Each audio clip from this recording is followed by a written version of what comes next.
Bismillahirrahmanirrahim. Assalamualaikum warahmatullahi wabarakatuh. Di sini saya dan kelompok saya yang beranggotakan Desti Puspita Muhtija dan saya sendiri Rizky Rita Baia dan Vivi Wulandari akan menjelaskan tentang analisis kelayakan finansial usaha tani tebu di Tanah Bite, Kecamatan Lantari Jaya, Kabupaten Bombana. Selanjutnya, latar belakang. Pembangunan pertanian dapat diartikan sebagai proses yang ditunjukkan untuk meningkatkan produksi petani yang memenuhi kebutuhan konsumen, sekaligus meningkatkan pendapatan dan produktivitas usaha tani dengan jalan menambahkan modal dan keterampilan. Hal ini tidak terlepas dari kedudukannya sebagai sumber serat yang cukup tinggi dan senyawa polidonalnya yang baik untuk kesehatan. Produksi tebu menempati urutan ketiga setelah padi dan gandum. Subsektor tanaman pangan merupakan salah satu subsektor pendukung setelah sektor pertanian. Kinerja subsektor tersebut tergolong baik yang diindikasikan kekuatan dorongan sisi penawaran yang bertanda positif. Selanjutnya, gambaran proyek. 12.000 hektar merupakan perkebunan tebu, di mana saat ini sudah 5.200 hektar sudah dipakai untuk menanam tebu. Perkebunan tebu di lokasi bisa berkembang karena teknologi dan agrovarieties.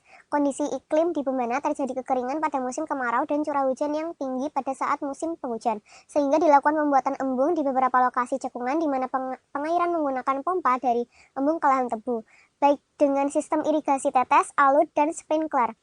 Di sekitaran lahan ditanami pohon, buah-buahan, dan bambu sebagai pemecah angin agar angin tidak dapat merobohkan tanaman tebu dan berfungsi sebagai perangkap dan penyimpanan air tanah pada saat curah hujan tinggi. Perkebunan tebu ini menyerap maksimal 15.000 tenaga kerja. Selanjutnya pembahasan. Yang pertama ada kandungan tebu. Di dalam kandungan tebu, yang pertama ada air sebesar 75 hingga 85%.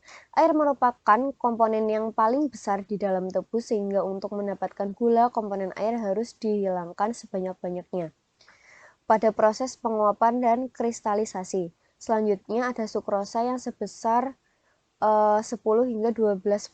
Sukrosa terdapat pada semua tanaman tebu. Kandungan sukrosa yang terbanyak terdapat pada bagian batang, sifatnya stabil dalam suasana alkalis.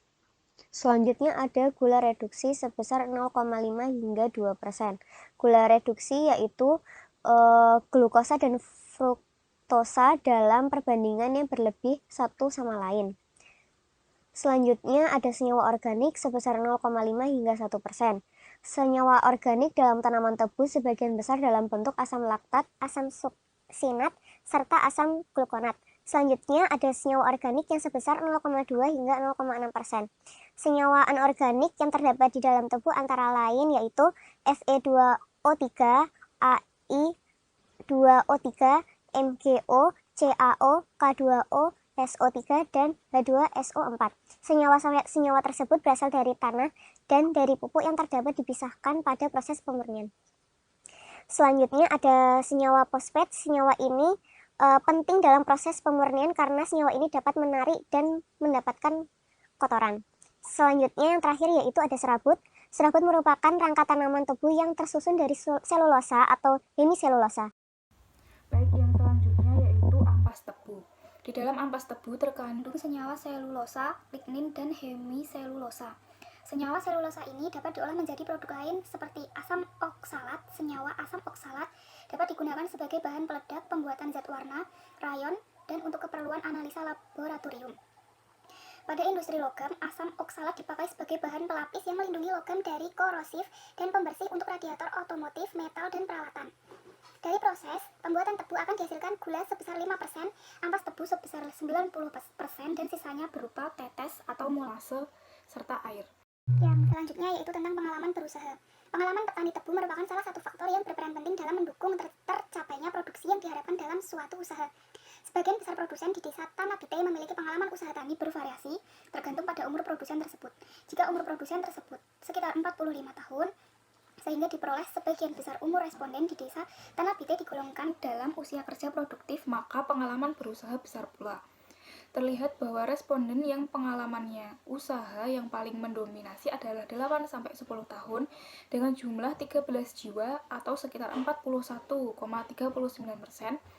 sedangkan yang terendah dalam berusaha ialah 14 tahun ke atas dengan jumlah 3 jiwa atau sebesar 9,68%. Baik, Mari kita lanjut dengan biaya produksi tebu. Petani tebu di Desa Tanabite dalam melaksanakan usahanya tidak terlepas dari beban biaya yang harus dikeluarkan dan diperhitungkan untuk menghasilkan suatu produk. Biaya yang dimaksud meliputi biaya tetap dan biaya variabel. Biaya tetap adalah biaya yang tidak berpengaruh pada perubahan volume produksi. Biaya tetap yang digunakan oleh produsen tebu adalah pajak lahan dan penyusutan alat. Rata-rata biaya tetap yang digunakan oleh produsen dalam kegiatan usaha tani tebu sebesar 207.166. Biaya variabel ialah biaya yang besar kecuali dipengaruhi oleh besarnya volume produksi. Pendapatan merupakan selisih antara penerimaan dengan total biaya yang dikeluarkan selama musim panen dan merupakan masukan bagi produsen jagung untuk memenuhi kebutuhan keluarganya. Hasil penelitian menunjukkan bahwa pendapatan yang dihasilkan produsen tebu yaitu sebesar 429.378,75. NPV dari suatu proyek merupakan nilai sekarang dari selisih antara benefit atau manfaat dengan cost atau biaya pada discount net present value, merupakan satu metode yang digunakan untuk memperhitungkan nilai waktu dari uang atas nilai suatu investasi. Dengan menggunakan metode ini, maka akan dapat diperoleh informasi apakah investasi yang ditanamkan pada masa lalu atau masa sekarang akan memberikan keuntungan di masa depan. Berdasarkan hasil perhitungan dari produksi usaha tani tebu di Desa Tanabite, Kecamatan Lantari Jaya, Kabupaten Bombana, diperoleh NPV sebesar 8.348.157,50 yang menunjukkan bahwa investasi pada usaha tani tebu di Desa Tanabite memberikan keuntungan sebesar 8.348.157,50.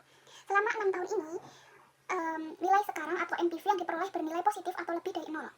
Ini berarti investasi usaha tani tebu petani responden di Desa Tanabite, Kecamatan Lantari Jaya, Kabupaten Bombana secara finansial layak atau menguntungkan untuk diusahakan.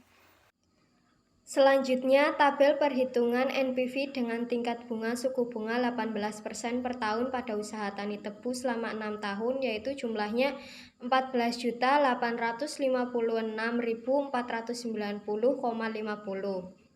Selanjutnya, Internal Rate of Return (IRR) adalah suatu kriteria investasi untuk mengetahui presentasi keuntungan dari suatu proyek tiap-tiap tahun dan juga merupakan alat ukur kemampuan proyek dalam pengembalian bunga pinjaman. Di dalam analisis IRR akan dicari pada tingkat berapa NPV sama dengan 0. Dengan demikian, analisis IRR harus menaikkan atau menunjukkan pada tingkat bunga berapa sehingga tercapai NPV sama dengan 0. Pada penelitian ini, tingkat bunga yang dipilih sebesar 47% karena NPV yang diperoleh masih bernilai negatif, sedangkan diharapkan NPV sama dengan 0. Maka tingkat bunga yang dipilih sebesar 48%, maka diperoleh NPV yang negatif. Karena NPV yang diperoleh positif dan negatif, maka dibuat interpolasi antara DF dengan NPV positif dan DF dengan NPV negatif. Hasil perhitungan menunjukkan bahwa IRR yang dihasilkan sebesar 23,85% lebih besar dari tingkat bunga bank yang berlaku sebesar 18%. Hal ini mengindikasikan bahwa usaha tani tebu di Desa Tanabite, Kecamatan Lantari Jaya, Kabupaten Bombana layak untuk diusahakan karena IRR lebih besar dari tingkat bunga bank yang berlaku. Selanjutnya, tabel IRR dengan tingkat bunga suku bunga 18% per tahun pada usaha tani tebu di Desa Tanabite selama 6 tahun, yaitu jumlahnya 12.650.344,49. Net Benefit Cost Ratio adalah perbandingan antara jumlah NPV positif dengan jumlah NPV negatif. Perhitungan Net Benefit Cost Ratio digunakan untuk mengetahui gambaran berapa kali lipat manfaat yang akan diperoleh dari biaya yang dikeluarkan. Net Benefit Cost Ratio yang diperoleh sebesar 2,28. Hal ini menunjukkan bahwa untuk setiap nilai sekarang dari pengeluaran sebesar Rp1 akan memberikan manfaat sebesar Rp2,28. Selanjutnya, tabel perhitungan Net Benefit Cost Ratio pada usaha tani tebu di Desa Tanabite, Kecamatan Lantari Jaya, Kabupaten Bombana, yaitu jumlahnya NPV-nya 14.856.491 dengan NPV positifnya yaitu 8.348.158 dan NPV negatifnya yaitu 6.508.333. Sekian presentasi dari kelompok kami. Wassalamualaikum warahmatullahi wabarakatuh.